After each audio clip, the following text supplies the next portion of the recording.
Bienvenue dans cette nouvelle édition de l'Africa Tonight. Voici les titres. Le Tchad a besoin de plus de 600 milliards de francs CFA pour financer son programme national de développement, un programme axé sur 8 secteurs prioritaires.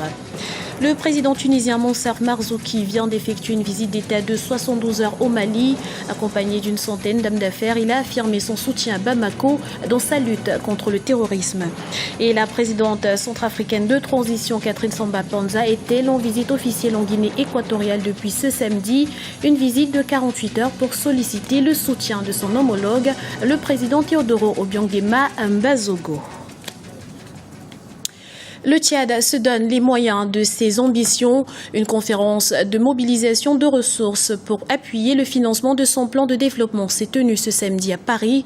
À l'occasion pour le Premier ministre Kazolbe Payimi Debé et son équipe gouvernementale de plancher sur un certain nombre d'objectifs prioritaires. Les explications d'Aminata Diak. 609 milliards de francs CFA, c'est le montant dont aurait besoin le Tchad pour compléter le financement de son plan national de développement 2013-2015. Un appel à soutenir le programme a été lancé ce samedi à Paris, la capitale française, lors de l'ouverture de la conférence de mobilisation des ressources initiée par le gouvernement tchadien.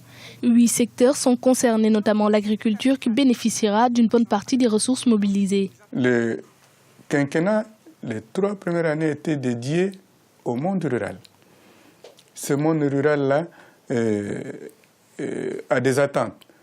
Il faut dire que le chef de l'État, à travers la mécanisation de l'agriculture, a beaucoup fait. Mais comme les besoins sont énormes, la plus grande partie des ressources du PND doit encore être investie là et en urgence pour pouvoir répondre aux besoins, aux soucis du monde rural. Ces dernières années, le Tchad s'est investi dans l'amélioration de son climat des affaires afin d'attirer les investisseurs. Son rôle en faveur de la paix et de la stabilité en Afrique constituerait également un atout pour gagner la confiance de ses partenaires financiers. C'est la situation du Tchad qui l'explique aussi, qui explique les résultats auxquels on est parvenu.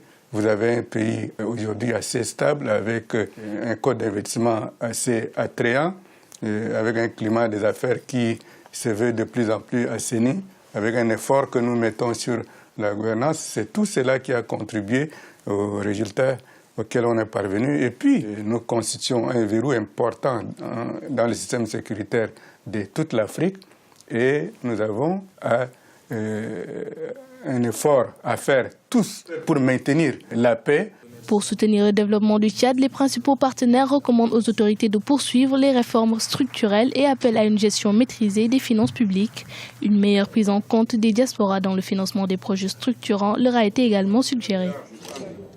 Le président tunisien Monsef Marzouki a effectué une visite de travail et d'amitié de 3 jours au Mali, première étape d'une tournée africaine qu'il a conduit par la suite au Niger, puis ce sera au tour du Tchad et du Gabon. La coopération sud-sud sera au cœur de ce périple. Reportage d'Idrissa Sangari, correspondant au Mali. Le président tunisien Monsef Marzouki est arrivé au Mali ce vendredi, reçu par son homologue malien Ibrahim Boubacar Keïta. Cette visite marque une étape importante dans le renforcement de la coopération sud-sud. En effet, la Tunisie et le Mali font face au terrorisme et à la montée constante de l'islam radical. Vous savez qu'il y a beaucoup de changements qui sont intervenus aussi dans les 2 pays récemment, tant en Tunisie qu'au Mali, et que nous faisons aussi face tous les deux à une résurgence de menaces terroristes en Tunisie comme en Libye, et qu'il y a des éléments terroristes qui sillonnent la région du Sahel, à laquelle appartient également la Tunisie. Il y a une opportunité pour nous de coopérer sur cette question. Mais au-delà de la menace aussi, il y a beaucoup d'opportunités économiques entre pays africains. Souvent, on ne regarde pas suffisamment.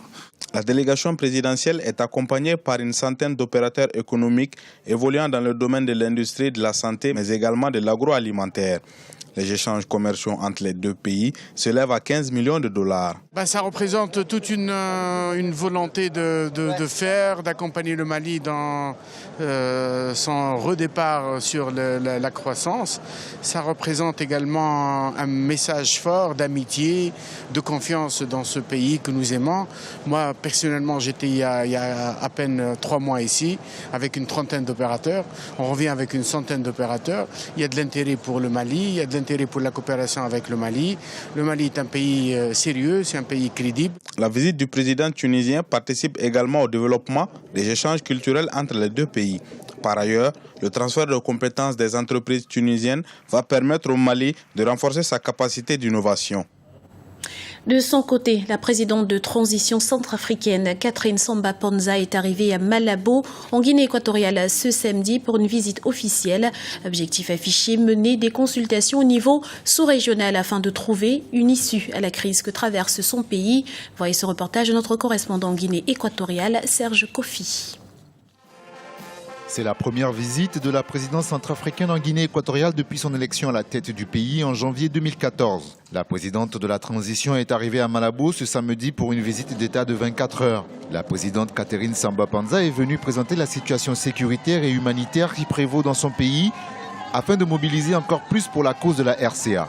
Le président Obiang Nguema, qui considère la République centrafricaine comme un pays sœur, s'est toujours impliqué personnellement dans la sortie de crise en République centrafricaine.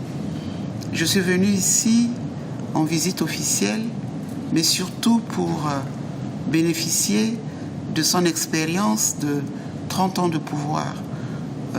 Il m'a donné beaucoup de conseils dans le sens de la paix, de la résolution pacifique de ce conflit, du dialogue et de la réconciliation. Le président Obiang Nguema Bazogo, dont le pays fait partie de la communauté économique et monétaire de l'Afrique centrale, participe à la force de la CEMAC déployée en Centrafrique aux premières heures du conflit. À cette occasion, il a appelé au retour à la paix, mais une paix qui doit arriver par la voie du dialogue. Les principaux leaders doivent oublier les rivalités qui opposent les uns aux autres et donner la priorité à la paix et à la sécurité du peuple qui peuvent aboutir au pardon, à la réconciliation et au dialogue de tous sans sous-estimer un groupe ou un autre de la nation centrafricaine. Nous voulons lancer un message de paix et de réconciliation à tous les frères politiques centrafricains et nous les invitons à considérer les souffrances et le calvaire du peuple innocent. L'arrivée en Guinée équatoriale de Catherine Samba-Panza intervient à la veille du sommet des chefs d'État de l'Union africaine qui se tient à Malabo.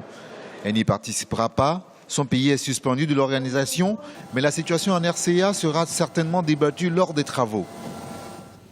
Et en marge du 23e sommet de l'Union africaine qui aura lieu les 26 et 27 juin prochains à Sipopo, un forum africain sur l'agroalimentaire a été organisé ce dimanche pour répondre aux problématiques liées à l'agriculture sur le continent. Au centre des débats, la transformation des matières premières agricoles. Les explications de Luciano Alberto Ondo et de Policarpo Edoumassa. Quels moyens pour dynamiser le secteur agricole sur le continent ? Ce dimanche, le premier forum africain de l'agroalimentaire s'est tenu dans la cité de l'unité africaine de Sipopo en Guinée équatoriale. Objectif, mettre au point la transformation de l'agriculture africaine pour la prospérité et l'amélioration des conditions de vie pour tous. Les experts pour le développement de ce secteur ont tenté lors de leurs travaux de cibler les opportunités et stratégies concrètes pour une croissance inclusive dans le domaine de l'agriculture pour ainsi participer au développement durable de l'Afrique. Il est important cette année de traiter lors de ce sommet des questions d'agriculture et de sécurité alimentaire. Il faut arriver à valoriser l'agriculture africaine et faciliter le transfert des connaissances à partir d'opportunités concrètes.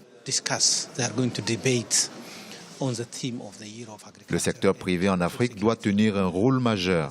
L'agroalimentaire, l'agrobusiness, l'agro-industrie doivent être mis en avant pour transformer l'agriculture africaine. En 2003, les chefs d'État et de gouvernement réunis à Maputo s'étaient engagés à redynamiser le secteur agricole, l'élevage et la pêche afin de permettre au secteur de prendre un nouvel élan. Ce forum est l'occasion de faire le bilan des actions de ces dernières années. 10 ans après, il est important de faire une halte pour revoir un peu les stratégies et les adapter pour effectivement les 10 années à venir. Donc personnellement, je m'attends en tout cas à ce que ce soit vraiment un rendez-vous de débats féconds, de propositions pertinentes pour effectivement pouvoir booster le secteur agricole au niveau du continent. Pour atteindre les objectifs de Maputo, les participants souhaitent l'apport du secteur privé pour favoriser les investissements et ainsi contribuer de façon efficace à la mécanisation et à l'industrialisation de l'agriculture sur le continent. Une attention toute particulière doit être faite aussi aux femmes et aux jeunes pour qu'ils s'intègrent plus facilement dans les métiers agricoles. Au Burkina Faso, le stade du 4 août affiché complet ce samedi 21 juin. Venus de différentes régions du pays et de tous les secteurs d'activité, des milliers de militants et de sympathisants du parti au pouvoir ont lancé un appel au président Blaise Compaoré pour l'organisation d'un référendum dans les plus brefs délais. En jeu, la modification de l'article 37 de la Constitution qui limite à 2 le nombre de mandats présidentiels et empêche pour l'instant le président Compaoré d'être candidat à l'élection de novembre 2015. C'était le journal de la rédaction. Nous vous remercions de l'avoir suivi. Retrouvez dans un instant une nouvelle édition de l'Africa Tonight sur Africa 24.